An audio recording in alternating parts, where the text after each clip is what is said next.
जो middle class के लोग हैं, इनकी जानबूझकर एजुकेशन सिस्टम को खराब किया गया। क्योंकि अगर गरीब पढ़ लेगा, एजुकेशन सिस्टम सुधर जाएगा, तो 200 रुपया में किसी नेता का झंडा लेके नहीं घूमेगा, बल्कि झंडवा थमाने जाएंगे तो पकड़ लेगा हथवा। सड़कियां नहीं बना अभी तक। आपके धर्म को सबसे ज्यादा तकलीफ, सबसे ज्यादा क्षति वही पहुंचाएगा जो बार बार आपके धर्म का लेके आगे बढ़ता है, बार बार, क्योंकि उस व्यक्ति के पास अपनी कोई काबिलियत नहीं है।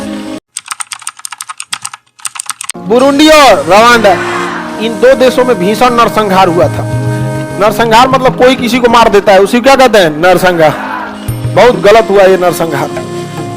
अब देखिए भारत में भी कभी कभी दंगे हो जाते हैं, नरसंहार तो नहीं हुआ, तो दंगे बहुत आजादी के बाद हम लोगों ने, आजादी से पहले बहुत दंगे फसाद देखे, लेकिन देश पे कुछ चीजें ऐसी लग गई जिसको अगर आप जाति धर्म से हट के, राजनीति से हट के देखिएगा तो देश पे एक धब्बा लग गया। आप इसको देखिए, 84 का सिखों के साथ जो हुआ, 96 में कश्मीरी पंडितों के साथ हुआ, 2002 में जो गुजरात में हुआ। लेकिन अफसोस इस बात की है कि जिसको 2002 के गुजरात दंगे का टेंशन है, उसे कश्मीरी पंडित से कोई लेना देना नहीं। जिसे कश्मीरी पंडित की चिंता है, उसे गुजरात से कोई मतलब नहीं। और जिसे इन दोनों से मतलब, जिसको सिख 1984 वाला है, उसको दूसरे से कोई मतलब नहीं। तो जब तक हम लोग देश के हिसाब से नहीं सोचेंगे, गलत है, तीनों चीजें गलत है। मानवता के हिसाब से देखिएगा, आपको कोई अधिकार नहीं है कि आप किसी की जान ले सके। लेकिन ना आप देखिएगा तो कोई है जो कश्मीर पे अपना तर्क देखा, कोई गुजरात में अपना तर्क देगा, कोई सिख विरोधी दंगों पे अपना तर्क देगा। ये कोई बात नहीं होता है, बहुत गलत होता है। और किसी भी दंगे फसाद में आप देखिएगा गरीब तबके के लोग ही मारे जाते हैं। कश्मीर में जो हुआ, जिनके पास पैसे नहीं थे वो तो वहीं बेचारे रुके रहे इंतजार में, बहुत अत्याचार हो गया उनके पास, पैसे वाला निकल गया यहाँ पर। गुजरात में भी देखिए, चाहे पंजाब में देखिए, या जो भी हो यहाँ पे, तो ये देश के लिए अच्छी बात नहीं है। क्या एक कोई भी व्यक्ति जब बाहर से भारत को देखता होगा तो उसको ये नहीं दिखते होंगे गुजरात में क्या हुआ, कश्मीर में क्या हुआ, सिख विरोधी दंगों में क्या। आजादी के बाद इसी दिन के लिए आजादी मिली थी, लेकिन किसी को आप गौर करके देखिएगा, इस समय में जो कश्मीर का बात करेगा ना, उसको सिख दंगों से कोई मतलब नहीं है, सबको अपना मतलब है। अरे भाई, अगर आप मानवता की बात करें, तीनों की बात कर लो यहाँ पर, लेकिन नहीं, हमको तो राजनीति है मतलब रहता है, सब लोग को अपने अपने राजनीति से ही है। देखिएगा जिसको बहुत दिक्कत है, अरे अहमदाबाद में क्या हुआ, गुजरात दंगा में, उसको कश्मीरी पंडितों से कोई मतलब नहीं। अच्छा, जो बात करते हैं ना, उनको रियल में उनके पीड़ितों से कोई मतलब नहीं। वरना अगर भारत के लोग सेटलमेंट करना चाहते तो तीनों का सेटलमेंट कर सकते थे।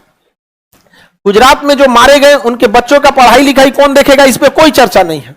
अगर 10-10 रुपया भी कोई दान देता था तो उन जो कश्मीर से पंडित निकाले गए थे, इस दौरान उनकी शिक्षा व्यवस्था अपने भाग भरोसे जी रहे थे। अगर हम लोग कुछ भी किए, लेकिन इस पे तो चर्चा ही नहीं करना है, वरना मेन मुद्दे खत्म हो जाएगा, फिर भाईचारे की बात आ जाएगी। क्योंकि जब बात आप कहिएगा कि जो कश्मीरी पंडित जब निष्कासित कर दिए, जब कैंपों में रह रहे थे, तो जो उनके बाल बच्चे थे, उनकी पढ़ाई तो नहीं ना लौट के आ सकती है भाई, एक उम्र होती है पढ़ने की।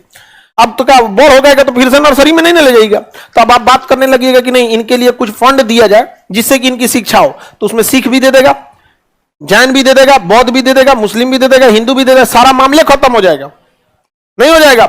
अब मान के चलिए जो सिखों की, जिनके साथ नरसंहार हुआ, जिन सिखों को मारा गया, उनके जो बच्चों के लिए अगर कोई संगठन आके ये बोलता, तो क्या आप कहते हैं कि हम सिख नहीं, हम पैसे क्यों देंगे? जिसके पास सक्षमता दे देता है, लेकिन इससे नफरत खत्म हो जाता है, समझे? इसलिए आपके सामने एक ऑरा क्रिएट कर दिया जाता है, आप इसी में फंसे रहिए, और आप उसी में फंस के रह जाते हैं। गुजरात में जिन लोगों की जान गई, जो वकालत करते हैं कि गुजरात में इतने लोग की दंगों में जान चली गई, वो वकालत करने वालों से पूछिए कि आप जब बात उठाते हैं दंगों की, तो कभी ये भी बात उठा दी कि दंगों के बाद उन बच्चों पे क्या बीता, आपने क्या किया? कोई स्कूल के लिए भी कुछ किया? कम से कम एक सरकारी स्कूल की व्यवस्था करते। मजदूर मरे थे, कोई बहुत बड़ा VIP लोग तो नहीं मारा रहता है, मजदूर किसी यही लोग मारे जाते हैं किसी भी जगह पर, लेकिन नहीं, ऐसा नहीं होगा। अगर वो कहते कि हम इन बच्चों जो मारे गए हैं उसको हम क्या करना चाहते हैं, मतलब विद्यालय बनाना चाहते हैं, तो भारत को तो जरूरत ही नहीं रहता, गुजराती व्यापारी इतने की पैसा दे देते हैं, उन लोग का सेटल हो सकता। भाई कोई चीज हो गया है उसके बाद भी तो मायने रखती, तो ये अच्छी बात नहीं होती एक अच्छे देश के लिए। आप पढ़े लिखे हैं, जब भी बात आएगी तो याद रखिएगा, आपके धर्म को सबसे ज्यादा तकलीफ, सबसे ज्यादा क्षति वही पहुंचाएगा जो बार बार आपके धर्म का लेके आगे बढ़ता है, बार बार, क्योंकि उस व्यक्ति के पास अपनी कोई काबिलियत नहीं है। APJ अब्दुल कलाम की अपनी काबिलियत थी, अपने से पहचान बना ली, तो धर्म का सहारा तभी लिया जाता है जब हमारे पास अपना कुछ नहीं बच जाता। समझ में आ गया कि नहीं आ गया? आप देखिएगा तो ये सब चीजों से बचिएगा हमेशा इस चीज को, कि जो याद रखिएगा जो आपकी जाति और धर्म की बात कर रहा है वो केवल मारधार में आएगा आपके लिए। आपको पढ़ना है तो नहीं बोलिए तो अपने धर्म या जाति के नेता से कि हमारा एडमिशन करा दीजिए, नहीं कराएगा। आपका घर बनना है तो नहीं कराइए, नहीं कर। लेकिन किसी का कपार फोड़ रहा है, देखिए अभी चल जा रे कपार फोड़ दिया तुम्हारा, चल चल चल चल हम कपार फोड़। तो यही सब में होता है। आप पढ़े लिखे बच के रहिएगा और हमेशा याद रखिएगा गरीब और जो मिडिल क्लास के लोग हैं इनकी जानबूझकर एजुकेशन सिस्टम को खराब किया गया।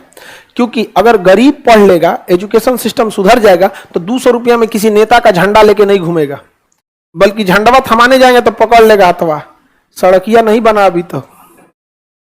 नहीं समझ में आया? तनी बोल दे आप लोगों से कोई नहीं बोल पाएंगे। कुछ नहीं होता। इन लोग जिस दिन जनता पढ़ ली ना, गांव का आदमी चंदा जुटा के 100 200 रुपया 1000 रुपया करके 10-20 हजार अगर जमा कर ले, कुछ करना नहीं है, सड़क बनाना नहीं है, 10,000 में सड़कों नहीं बनेगा, स्टार्ट कर देना है, बस स्टार्ट कर देना है, भूमि पूजन करा देना है, 2-4 गो नारियल उरियल फोड़ देना है, सारे धर्मों को मिला लेना है ताकि सारे लोग साथ आ जाए। और मीडिया को लेके जाना है कि विधायक जी ने सड़क नहीं बनाया, हम लोगों ने अपने से सड़क बना लेंगे। आप बस 10 कदम आगे बढ़िए ना, देखिए उसका मुंह लजा जाएगा, फिर बनाने चलाएगा। लेकिन ये सब आएगा कब? हाँ, एजुकेशन रहिएगा तब नहीं। समझ में आ गया कि नहीं आ गया? जेआरडी टाटा थे, जब टाटा एयरलाइन उनकी थी ना, तो एयरलाइन में जब गंदगी रहता था तो किसी को डांटते नहीं थे, अपने साफ करने लगते। सोचा कंपनी का मालिक कूड़ा उठाएगा तो बाकी सब में हड़कम मचा करे, भाई साहब रे गड़बड़ा गिलो, आज कूड़ा उठा के फेंक रहा है, कल हम को फेंक देगा। क्योंकि डेली वो कूड़ा नहीं फेंकेगा, याद रखिएगा। वो संकेत दे रहा है बाबू समझ जाओ, कूड़ा फेंक सकते हैं तो तुमको भी फेंक देंगे। समझ में आ रहा है कि नहीं आ रहा? तो आप ऐसे नहीं सुधार सकते हैं, सुधार सकते हैं, लेकिन जानबूझ के ससुरा उसको पढ़ने ही नहीं दिया। अब क्या कीजिएगा? खाली पेट आप कुछ नहीं कर सकते। गांव के आदमी या जो गरीब तबका है वो तो अपनी रोजी रोटी में परेशान है कि हमारा 2 पैसा रोजी रोटी हो जाए, घर के ऊपर खपड़ा के जगह पे लिंटर ढला जाए, उसके लिए यही बहुत है। कहां से वो लेके जाएगा? कहेगा कि तुरी का हमारा अपन पैसा से सड़क बनतो, मार कर लेगा वहां पे। ये हुआ बुरुंडी और रवांडा में। आपस में ये दोनों देश लड़ गए और देश की जनता बॉर्डर छोड़ दी और एक दूसरे के देश में काटाकुटी कर दी। खतरनाक रवांडा नरसंहार अफ्रीका में सबसे खतरनाक नरसंहार था। सड़क चौराहे पे बंदूक लेके धड़धड़ा के गोली चलाता था सब। यहाँ बहुत बुरा समय था यहाँ पे। कहां पे? बुरुंडी और पूरे अफ्रीका में ना तानाशाही आ गई थी। जो सेनापति है प्रधानमंत्री को मारा, राष्ट्रपति को मारा, हम ही हैं। किसको किसको विरोध करना है तो नेता विपक्ष कहेगा ये लोकतंत्र के खिलाफ है, मार दो जी इसको, मार देगा तुरंत। यहाँ पे सेना जब विरोध करने लगे तो आप क्या कर पाइएगा? कुछ नहीं। एगो दरोगा से तो बतिया ही नहीं पाते हैं लोग। गांव में एगो दरोगा जाके पूरा हड़का देता है। एगो दरोगा चल गया ना तो गांव का आदमी ज्यादा नहीं देखता, 3 गो तारा है तो बड़ा बाबू, 3 गो तारा है तो बड़ा बाबू। अब बाकी लोग को सिपाही दरोगा बोलता है, बाकी लोग को छोटका बाबू आए थे। समझ में आ गया? और जहां देख लिया 3 स्टार, चाहे एसपी का देखा चाहे दरोगा के बड़ा बाबू आए थे, अब बहुत डर जाता है सब। तो बुरुंडी और रवांडा में क्या था? नरसंहार।